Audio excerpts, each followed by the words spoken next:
Hello and welcome to Ionza.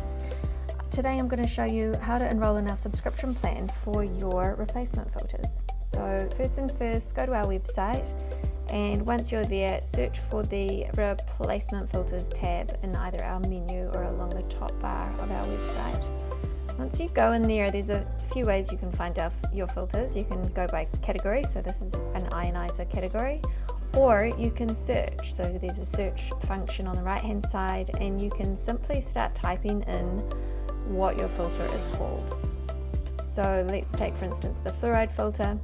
Once you find this, click on the filter itself and you'll be taken to the product page.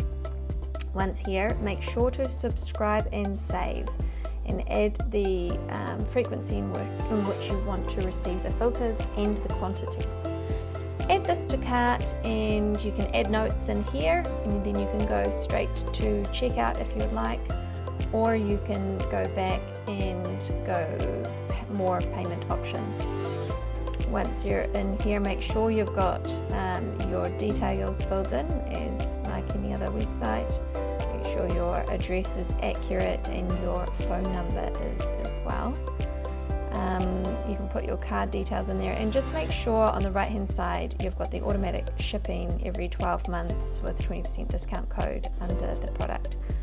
Once that's all done, you're good to go. Nice and simple. Thank you so much. We look forward to serving you soon.